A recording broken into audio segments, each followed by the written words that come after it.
Hey guys, today I'm with Joshua the Psychic. His full name is Joshua McGuire. How you doing, Joshua? I'm good. How are you, Matt? I'm doing well, thanks. We're wrapping up 2018 here. I know that that's good for your business because everyone's coming to you around this time. And why are they doing that? Well, everybody wants to know how they can make the most of 2019. They don't want to make the same mistakes. They want all the things that everybody wants, right? Love and money and success and happiness. So everybody wants to know what's up. Right, right. And specifically with you, what describe your business? Because you do something that's pretty unique compared to a lot of different like kind of people in the coaching world. You offer some unique stuff. So tell us a little bit about what you offer. Sure. So I work and I have for a very long time, as a professional psychic and astrologer. So I do these one-off readings. Some people read with me every month, every week. Some people every 3 years, every 1 year. It depends. But I also offer life coaching with a metaphysical slant using astrology and law of attraction and other metaphysical techniques. So the life coaching I do is for people who want consistent support on an ongoing basis.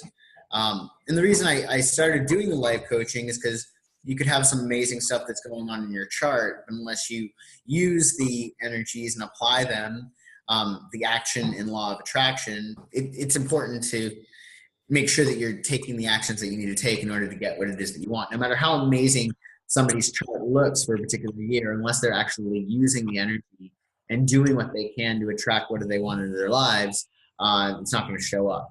Yeah, for sure. I like that you clarify that for us because I think a lot of too many people like look at their signs or look at whatever personality type or whatever it is, and they expect it to kind of do the work for them. But really, at the end of the day, it's like you have to put the action in, and you have to be accountable, and you have to do all this stuff. And it's not just like sitting back, but also being proactive about things as well.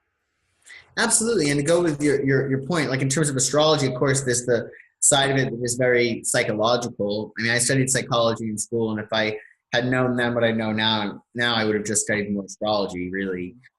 So there is that human nature aspect of it, like the psychological, like your greatest strengths and your weaknesses. But also in astrology, there are different planets that are transiting and they're hitting the different areas of your chart for a birthday year. So essentially, even though you have astrology to tell you about yourself and your nature, how you think, how you act, astrology can also be used to tell you where there's some really great opportunities. Like if you have Jupiter transiting your seventh house, it's a great year to get married. Mm. So that's one of the reasons why people can benefit from astrology, to find out what areas of their life are most hot and most capable of breeding as much success. So where should they focus on now, given like what the astrology signs? Absolutely, especially for birthdays, because we have what's called a solar return chart. So, for instance, I just had a client before our call whose solar return is going to be, her sun is going to be in her fifth house. And the fifth house is all about play and it's about fun and it's about self-expression. So she's going to be able to make the most of her year and center herself, because that's what the sun is, right? It's where we find our center in matters that are more playful. Whereas if she had like a 10th house sun that year, it would be much more structured, much more professional, and much more buttoned up. Nice.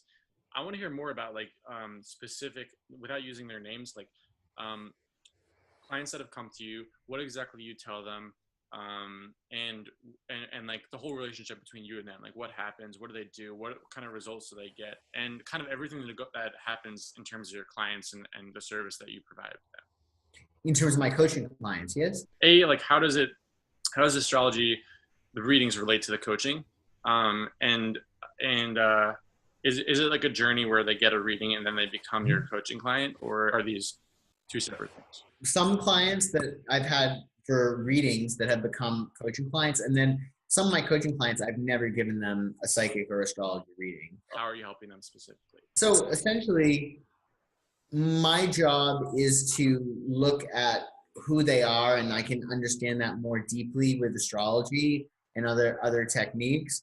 And essentially, we'll look at their goals and we'll approach them in a way that is most conducive to their character.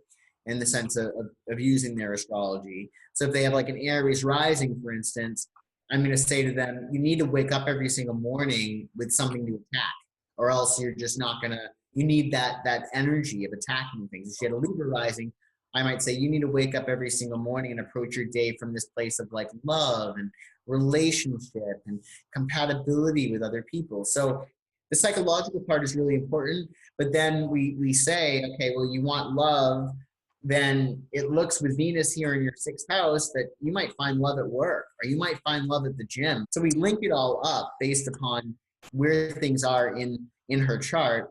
And then also there's obviously a very strong practical component to it. So if somebody comes to me and says, you know, my big thing now is working on relationship, or I want to get in really good shape, or I want to make $1 million, whatever it is, like every single week we meet and there's certain things that they have to do in order to hold up to their end of the bargain. Right. Part of my job is ensuring, okay, well, did we do this? Well, why didn't we do it? Are you sure you want it? Because a lot of times people will say that they want things, but they really don't. Do you know what I mean? Yeah, totally. Like it's a goal. It's like, oh, I want to make $1 million. But when you dig deeper into it, like, why do you want to make that? Oh, I don't even like, if you don't have a good reason, then you don't really want that. You're better off not spending time going after that goal. That's going to require a lot of energy and investment from you, that you might not even want or need.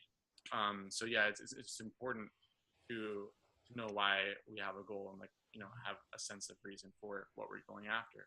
Yeah, the why is like that's really what in law of attraction they say you should focus on, because if you focus on why you want something, there's no resistance. You know, one of my clients who wanted to get in really good shape, one of the things we had her write down was all the reasons why she wants to get into really good shape, and her results were outstanding. You know, awesome. It's like even writing something down. I mean, it's like a shortcut, don't you think?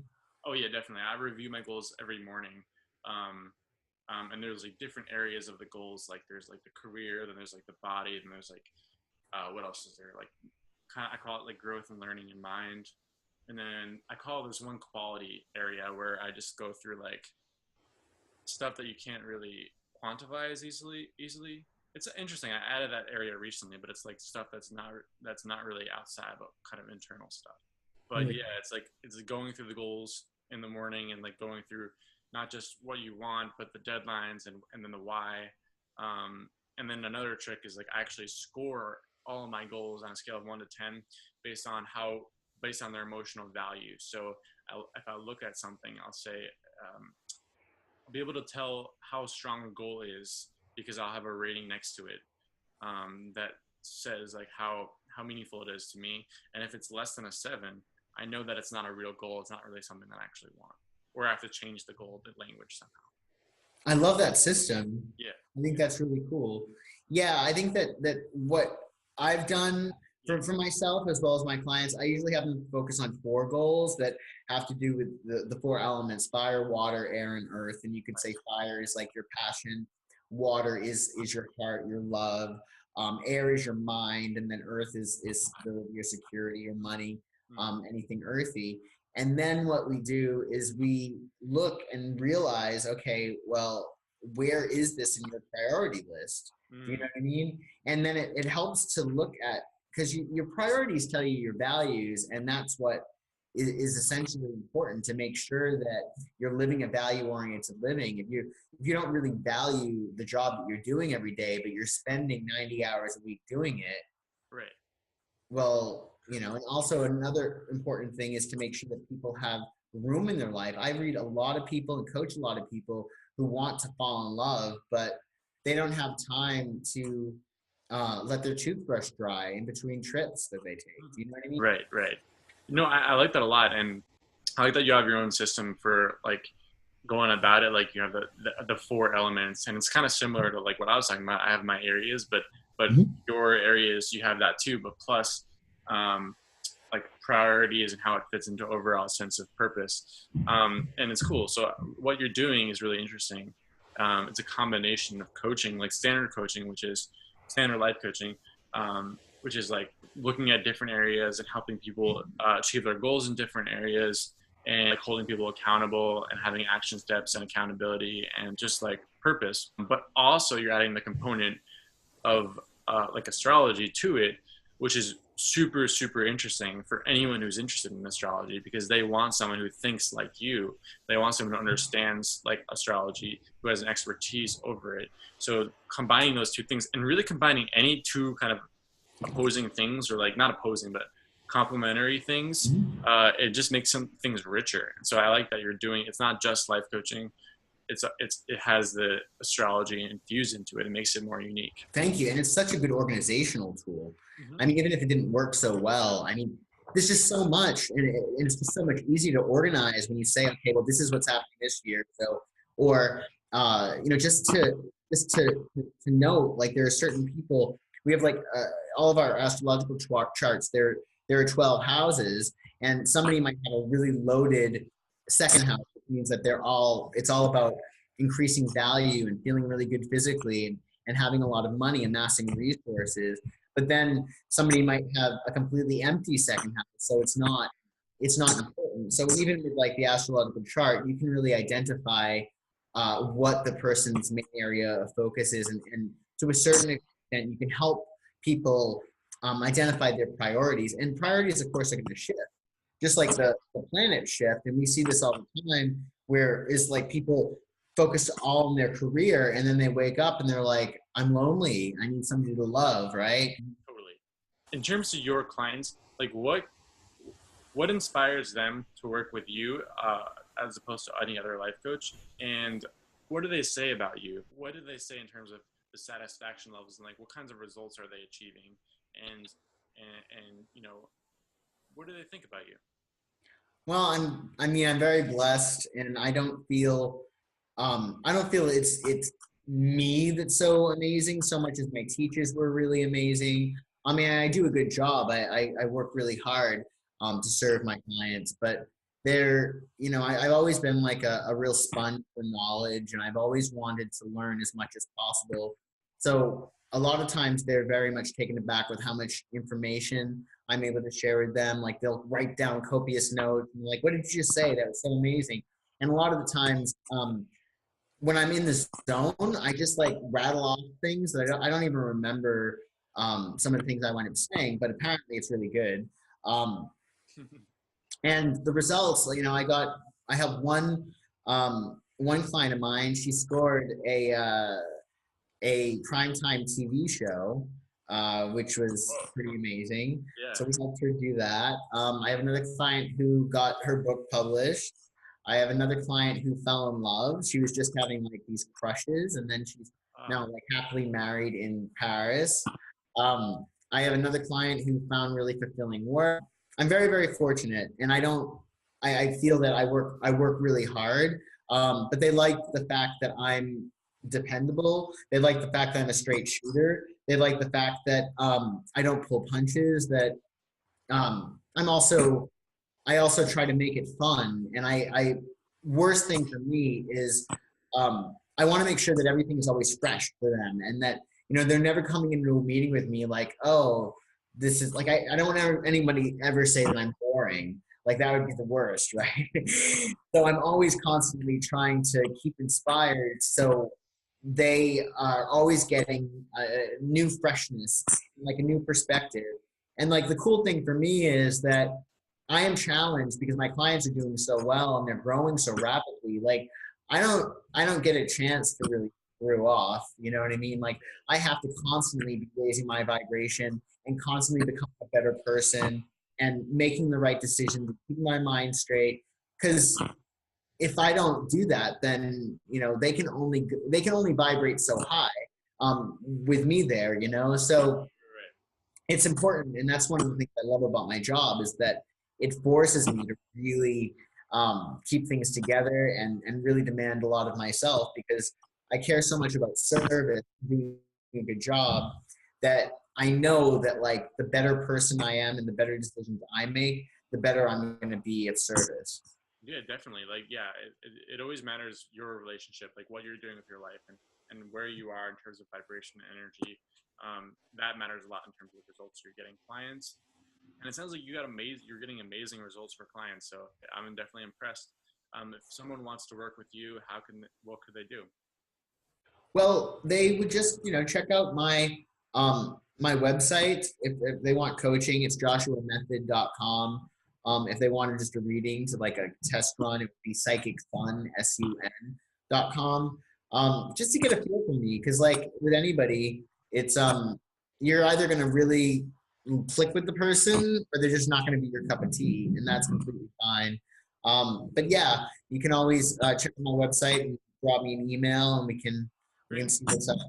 I'll definitely include a links in this post. So yeah, definitely encourage anyone who's interested in working with Josh to get started. Um, anyone else? Anything else you want to share before we wrap up? Oh, yeah. One of the things I really love about what I get to do is I'm forced to create content, right? And it's a really great thing to have to do. So I do a lot of writing on not just the new moon and the full moon. That's really helpful for people to say, okay, well, this is this new moon is transiting this whatever house, and it's a good idea to focus on that. But my articles on Medium also are exploratories of different figures, different artists. Like I did Jim Morrison, I think it was his birthday in early December, and then Bruce Lee, and then a while back I did Kurt Cobain.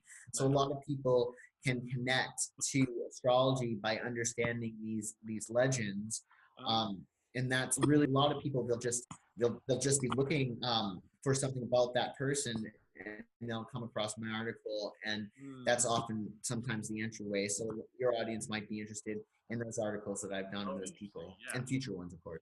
Interesting. I feel like that's such a great way to get into astrology. I know. I remember senior year of high school, and I was getting into Myers-Briggs theory a lot. I was like really interested in it, and that's how I got into that. Like I would be like, oh, like what is this character from this show? Like what is their Myers-Briggs personality type?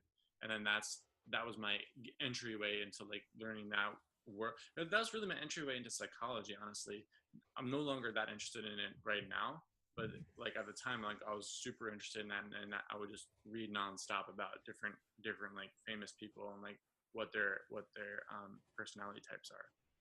That's awesome. Well, Carl Jung worked with the tarot Yeah, no, a yeah, little bit. totally, totally. And I mean, the tarot, I think with the court cards, you can break them down in the Myers Briggs. Yeah, But I think that the tarot is definitely a really good tool for that too. And it's you can not only understand yourself, but it also can use the tarot once you know it to like create a new identity or a whole new world for yourself. I mean, it's amazing how much can be done. yeah, definitely, definitely. Awesome. I'll definitely include a link to your Medium publication, and Awesome, yeah, I'm definitely gonna read that. It sounds awesome. So awesome. thanks so much, Joshua, for being on this show. I really appreciate you taking the time, and have a great rest of the year. The 3 days that are left. Yes, thank you so much for having me on your show, and you as well.